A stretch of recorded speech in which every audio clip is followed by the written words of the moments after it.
Welcome to Stereo 3D Productions, where we generously give ourselves heart attacks to serve the science of third-party virtual reality. Folks, before I almost die showing you this game today, let's just get the formalities out of the way. You're watching a VorpX tutorial series that is founded on the VorpX Universal Guide video. If you haven't watched that yet, there will be a link to the Universal Guide at the top of the description of this video. I suggest you watch that first, before any game-specific tutorial, as it covers all the basic elements VorpX offers. Second, if you see the tag outdated in the title of this video, it means this tutorial has been completely redone into a newer version. If you see the tag updated, it means we've got additional information in a new video regarding this game. If you see either tag, just look for a link to the update video or the replacement tutorial at the top of the description. The videos in this series all contain a table of contents in the description with timecodes. Feel free to use those to skip to any section in the video. When I create a game tutorial, it's always a refreshing plus when the game I'm covering gives me a good, long, uneventful moment at the beginning so I can configure as much as I can without facing any adversity, free to look around and change things until everything is just right. Outlast was no exception to this rule. Because if Outlast didn't start off on a bit of dead air, I honestly think I would have died trying to make this tutorial. This is gonna be coming from a guy who very recently experienced Alien Isolation and Resident Evil 7 in VR, but Outlast is one sick, absolutely horrifying title. I knew I had to dread it when approaching it, and sure enough, it's already done quite a few numbers on me, and I'm only just getting into the actually interesting parts. Through these tests and recordings, I've managed to progress a little over an hour into the story while putting in about 2 hours of actual playtime due to the various tests I had to do. This is one of these rare times I'll advise caution to those with a faint heart. This game is absolutely psychotic and cares not if you're on the verge of having your heart explode out of its cavity so hard it lands in a neighboring county. So please approach with care. I don't want to be actually killing my audience here, I just want you guys to experience some cool VR. If you think you're good for it, pucker up your bungus and clench your teeth, we're about to head right into this psychotic bastard.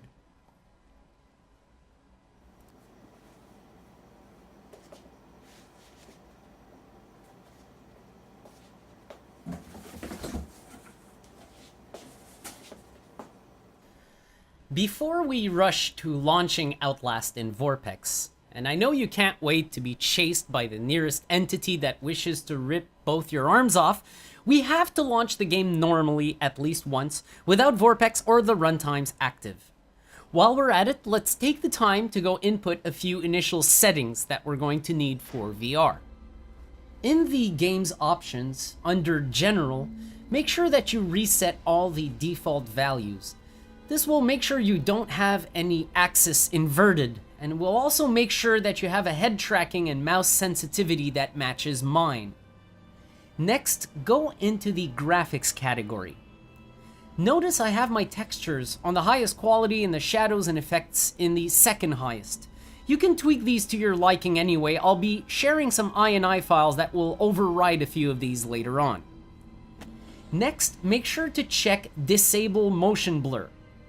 Then uncheck VSync to disable that and leave full screen checked on. For the resolution, today's setup is going to be unique in the sense that the game can potentially run so damn well on any VR compliant system that you don't need multiple options here. Pick the resolution of 1680 by 1050. It doesn't matter what hardware you have. You can go ahead and apply these changes, head back to the title screen, and exit the game. Now, before I go on to VorpX Preparation, a note on this resolution configuration. I ran many tests during this process, and I noticed this game likes to do one thing. Run at 90 frames per second. With the additional settings I'll show in the next section of the video, I was able to get 90 frames per second. I tried enabling MSAA, 90 frames per second. I tried turning on every imaginable effect at the same time on 90 frames per second. It's a recurring theme. This game runs very well, and only by altering things like effects and anti-aliasing, you'll be able to run this on nearly anything at very high frame rates, if not even always at 90 frames per second. Another thing you'll find strange is the fact that I'm using full screen. Yes, even I'm surprised. Normally we want windowed, because full screen can stretch custom resolutions to the wrong aspect ratio in VorpX. But in this case, it's not doing that. Additionally, trying to run in windowed mode, or at anything else than the resolutions offered in the game's option, this game will always rearrange your resolution to something less than what you set. For example, in my test, 1600 by 1200 was becoming 1600 by 1024. 1680 by 1050 was becoming 1601 by 1003 in windowed mode. Excuse me, what? Yeah, the game absolutely hates custom resolutions. The only way I got 1680 by 1050 to stick properly was to pick it from the game's own options and stay on full screen. Don't worry, surprisingly, using full screen has not eliminated my ability to record another Windows content with OBS in the meantime, so if you rely on this, full screen will not be a hindrance. Before getting on to preparation, let's get rid of one annoyance that can get in our way. This game loads an intro movie using a different type of window than what the main game uses, just prior to the title screen itself launching. We want to stop that, so we'll rename the intro movie itself. Open your game's local files. I'm showing how to do it here using Steam. Navigate to OLGame, then to Movies. Find the file intrologo.bik and rename it, simply for example adding a pair of dashes at the beginning of the name. This will eliminate the intro movie phase and simply let the game load in one step from here on. Folks, initially this was going to be the most complicated VorpX preparation segment ever in the series. In fact, the research involved for this was actually quite extensive. I strongly believe I've made more INI file modifications than I did when setting up freaking Fallout 4. However, after so many modifications, I thought of a much easier way to share all these settings. I'll be putting up all the INI files you need with all the correct settings built in, and I'll link you to these in a zip file in the description of the video. You're going to want to download a copy of that zip, which will allow you to easily toss in my game's configuration within yours. Go ahead and download that archive and copy the 4 INI files in there to your Outlast game configuration path, which is being displayed on the screen and will be mentioned in the description. What I'm doing in my example here is I created a backup folder, copied my 4 original INI files in there, and then I copied the INI files from the zip archive and overwrote the ones in my configuration folder. Like that, if I ever need the original INIs back, I have them in the backup folder. Of course, while I don't want to extend this video to 3 hours long explaining each little change I've made, I will briefly explain what I did in each INI file and what good that serves for your VR experience in Outlast. olsystemsettings.ini will tweak your graphics effects for VR. Bloom, depth of field, and fog volumes are sadly causing all sorts of weird issues in stereoscopic 3D, and we need to force those off to get better visuals. My changes will get that done. The other thing this INI changes is it enables MSAA, possibly the single best, most efficient anti-aliasing method known to man, especially for VR. Since we're working on a uniform resolution here, we can use this effect to greatly alter the look of our game while adjusting its performance. I'll talk about how to change the MSAA setting after I finish covering the INI changes. olengine.ini will disable framerate capping. This game has a built-in framerate cap at 62 frames per second. If you recall properly from earlier, Outlast really likes 90 frames per second. So these modifications will allow it to do that. OLGame.ini will set the field of view and prevent FOV shifting as much as possible. Outlast has 7 different field of view values. Not 2, not 4, 7. What a lot of people never noticed is there are multipliers for running, walking, opening, and closing, which if not modified, cause the field of view to shift like crazy. My changes will prevent this and will make sure your camcorder runs at a field of view equal to your normal one. OLInput.ini will turn off mouse smoothing, which is known to cause severe drift issues with head tracking.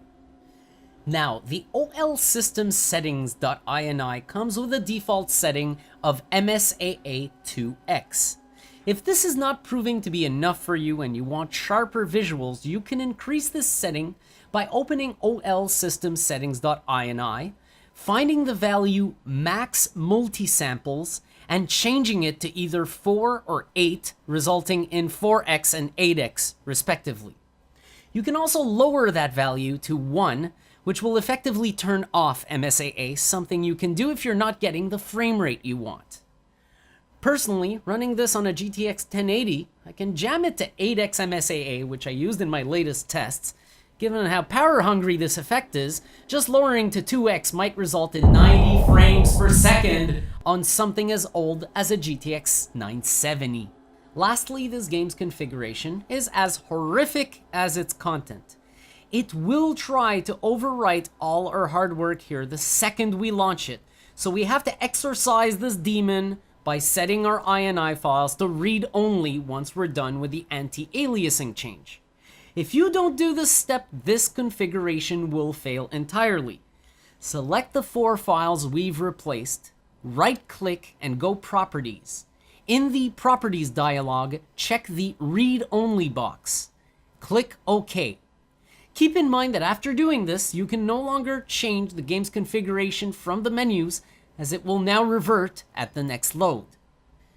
Given this quick solution of dropping pre-built INI files in your games folder, guess what? It's already time to launch Outlast. Don't worry, you'll have more than plenty of time to configure your manual VR setup before you experience several painful heart attacks. The game at least had the decency of having an opening scene that is uneventful. By the way, something that's really cool about deploying downloadable INI files, if I ever find a setting that can improve things even more, I can actually update the download link you have in the description with newer INIs without having to make a whole other video about them. This can remain a work in progress, striving for perfection, all while we continue to enjoy the game in the best way I've found possible to date. If you notice a shortcoming or an actual problem with my configuration, my INI files, please drop a word in the comments. Maybe I can incorporate suggestions into these and try a few additional experiments based on feedback.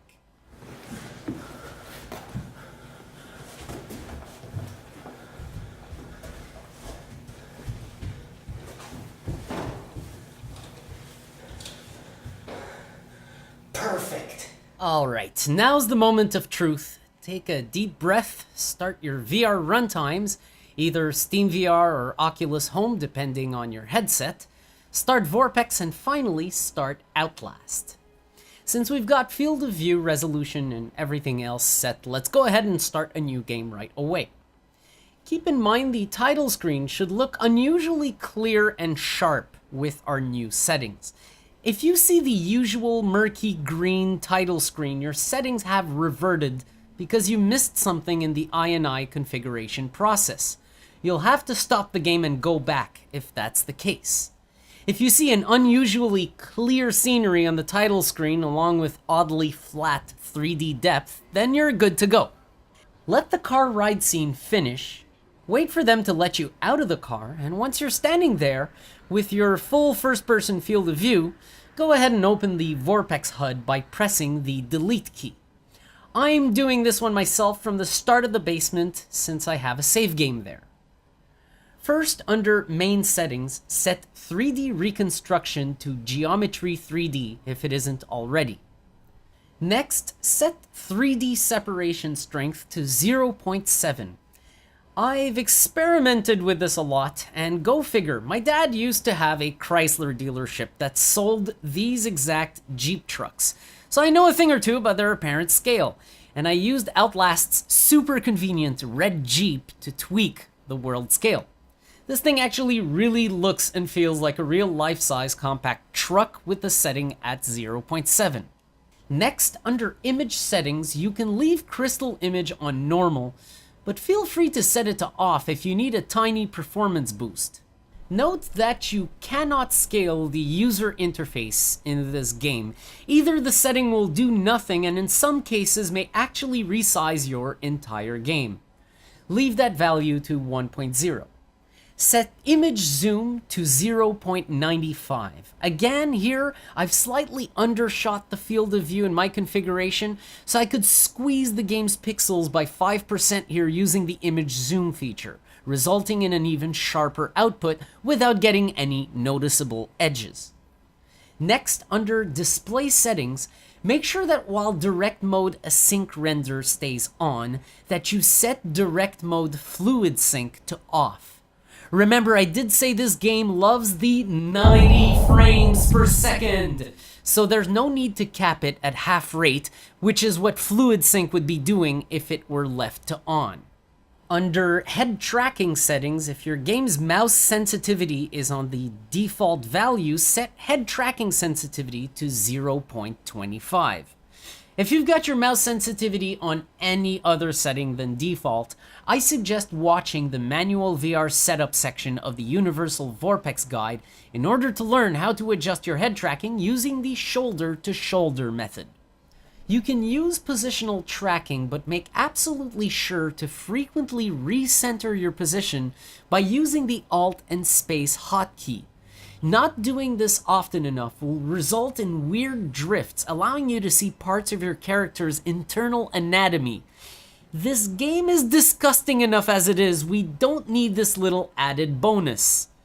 If this happens too often, you can kill off positional tracking. The game works well with or without. I do enjoy the ability to physically lean in with the positional, so that's why I did most of my tests with it on. Keep in mind one graphical issue that comes with positional tracking. The ghosted outline issue described later is more prominent since positional causes this outline to move out of frame incorrectly. Finally, under mouse gamepad settings, set disable mouse acceleration to yes. That's about it, folks. You're now ready to do some "holy shit, what was that sound?" and a whole bunch of "fuck me, I'm out, I'm out, I'm out, I'm out." The game runs super well, and it's a really good manual VR setup adaptation, but it does have a few minor issues I'll cover in the next section. So if you're not ready to go feel like you're about to die constantly just yet, then keep watching. We'll talk about these little problems you'll get along the way. Okay, so the first one is easy to get out of the way, and it can sometimes add to the diarrhea-inducing, terrifying nature of this game.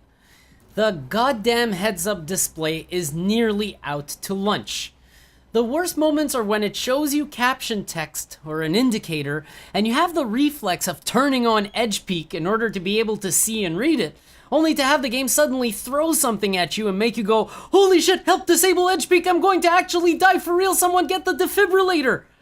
The user interface in this game is more or less out to lunch in terms of VR, as if you recall earlier I said it couldn't be scaled. It's far from being a showstopper, but damn, it's given for some unnecessarily tense moments. Use Edge Peek wisely when you're sure it's safe to stay in one spot only. The next issue you'll see here and there is the stereoscopic cutout that can be wrong on fog and water. This means objects within fog and water have a ghosted outline, which is really not optimal. My INI files kill off fog volumes to improve this, but I'm still seeing some of that issue happening with water. It's not too prominent, but it is indeed a graphical issue I'd like to get rid of. This is one I'll continue to explore, and if I find a way to improve it, I'll drop an update in the INI archive you can download from this video. One issue that isn't really a huge loss is the fact we're missing out on that film effect because we killed off depth of field. That's okay though, I've had plenty of time with the camcorder and the game is still absolutely terrifying because your night vision is a slightly desaturated candle-lit view. Not to mention the chromatic aberration effect on it actually works in stereoscopic 3D, which is kinda cool. The biggest giveaway to this missing effect is the title screen, which on our settings becomes almost as clear as day. Since this is a manual VR adaptation, I must bring up the obvious. Your in-game head vertical position, or pitch, may often not match your real-life head pitch. This can grow uncomfortable over long periods of time. I overcome this using a hardware ball mouse that's been modified not to respond on the vertical axis. However, this game often resets your pitch, many times in situations where you have to react quickly or keep fleeing.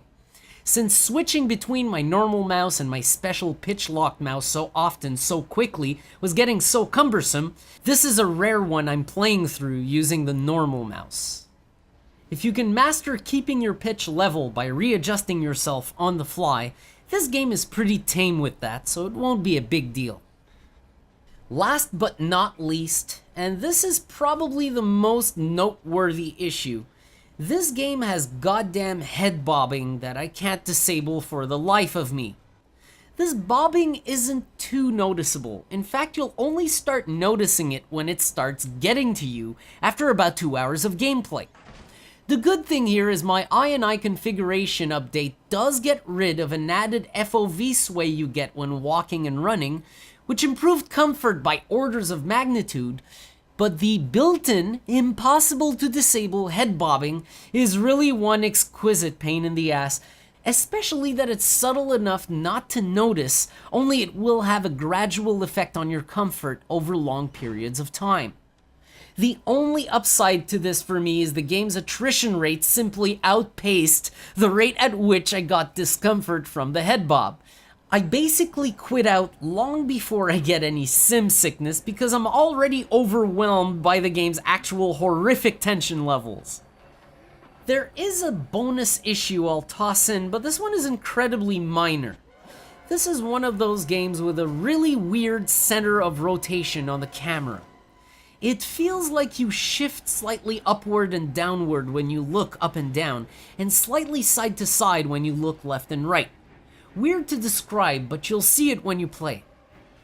These issues are far away from others we've seen in most VorpX adaptations, and I'd say the only really unfortunate one is the head bobbing, which I hope one day DirectVR could resolve by simply overtaking this game's camera motion completely, something that isn't yet available to us with this terrifying little gem. Stay away now! Stay away! I swear I will film you! I will So I've been hardening myself to VR horror over the past 3 years. Alien Isolation, Resident Evil, Albino Lullaby, my own VR rendition of Five Nights at Freddy's, Rise of Insanity, Narcosis, Layers of Fear, Home Sweet Home, Amnesia, and if you're wondering, yes, after a while you start getting more used to the terror and the tension and progressively strengthen your might, being able to endure more and more terrifying distractions the longer you play. However, there are cases like Alien Isolation, Resident Evil, and Outlast. Cases where there is simply no preparation. You can't prepare for Alien Isolation without playing anything else than Alien Isolation. You can't mentally be ready for Resident Evil 7 unless you actually play Resident Evil 7. With Outlast, I'd say it's the most intense out of the three. Nothing can prepare you for Outlast other than Outlast. You simply have to pucker the fuck up and dig in, otherwise you'll never get the hang of it, and it'll just keep catapulting the absolute living atomic terror diarrhea out of you. You have to subject yourself for sustained amounts of time in order to figure out its MO and get the hang of keeping your composure. This is like nothing I've ever seen before. Is it the very best? No, definitely not. While I do think their game's length depended on this, I am not a big fan of the sparse checkpoint approach. Furthermore, the game has a few scenarios where it can just play dirty. For instance, like when the enemy in the basement simply ends up squatting one of the switches forever if you don't use them in the correct order. It's a gameplay style that I'm surprisingly not used to given its odd apparent similarity to Alien Isolation in some ways, a game that I have tons of experience with. VR brings two interesting dynamics to a game like this. For one, the things that are meant to be scary are very intensified under the lenses of a headset. Fortunately, a benefit you get from having VR is that it seems I've had more ease than others running away from things the first time successfully. Call it a field of view, an instinct, call it natural movement, whatever it is, I seem to keep hitting my marks when it comes to fleeing for my life. It's probably because the game makes you feel like you're actually going to die. Run, just keep running, path of least resistance, move like a retarded electron to survive.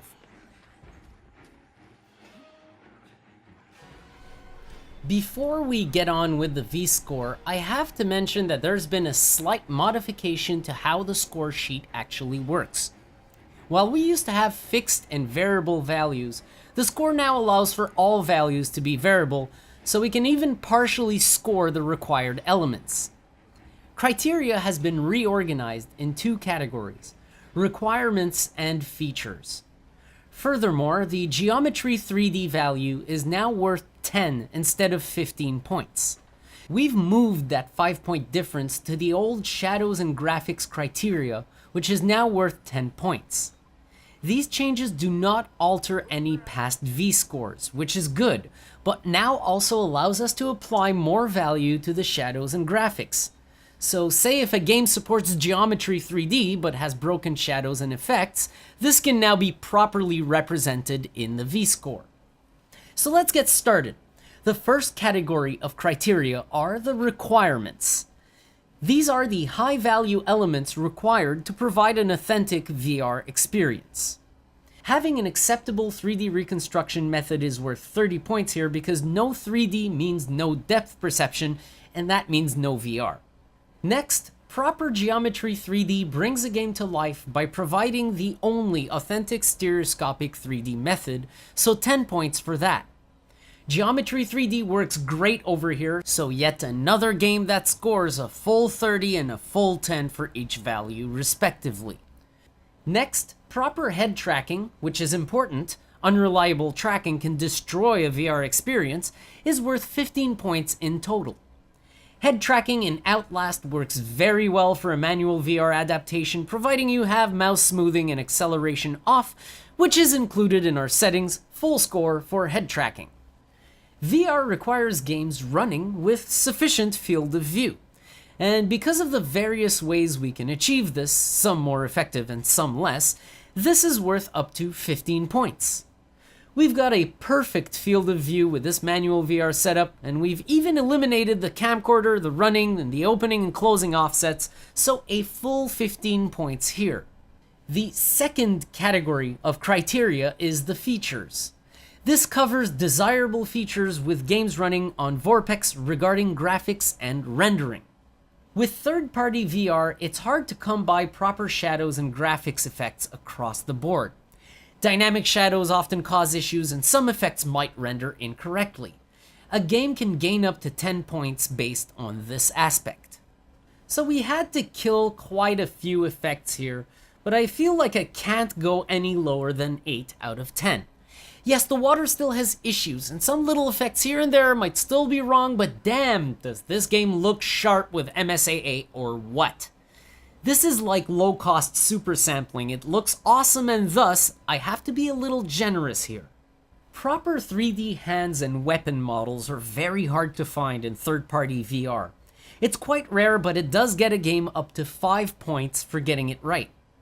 Well, I'll be damned, this I did not expect. From the camcorder raising and lowering animations, to the little cutscenes, to the hands that lean on the wall, the in-game body model, and the impression of actually coughing up blood during death animations, these hand and, tool models look absolutely perfect. Sure, they're a little bit bulky, but that's because the in-game body model itself is oddly proportioned, having short legs and thick arms and hands. For the most part, this is a rare 5 out of 5. A proper user interface and heads-up display means being able to see your health, ammo count, and such. It also means being able to navigate menus. Up to 5 points for how a game handles a heads-up display. We're down to a 2 out of 5 for the heads-up display in Outlast because it's actually terrible. I'd love to be able to improve this by researching the INI files further, but for now, it gets a consolation prize of 2 out of 5 and nothing more, because it really is the worst part of this VR adaptation. DirectVR makes the process of setting up a game much easier, and often delivers perfect head tracking. Based on how a game supports it, it can get up to 10 points in bonus. Man, I wish we had this in Outlast. It would address so many issues, head bobbing, door animations, etc. No direct VR bonus for Outlast. Fingers crossed on one day actually getting this. Finally, outside of our 2 scoring categories, we have the good old penalty criteria. The penalty criteria is here to offset a game's score due to glitches or major issues. Up to 10 points can be withdrawn. In this case, we withdraw 2 points. One for the goddamn head bobbing, which ties into a lot of the forced motion in this game, and we take off a 2nd point for this game's insistence on rearranging the damn resolution when loading, either custom resolutions or anything in windowed mode. What we get for Outlast is actually an impressive vScore of 83. For a manual VR adaptation, that's exactly where it should be. It's very representative of the kind of experience I had with it. Not perfect, but very, very playable to the point where you can actually escape and feel like you've gone straight to hell to be punished by having to exist eternally inside this god-awful, terrifying asylum. Now, while this game is absolutely horrifying to play, I do have to admit that once you quit out, it's over.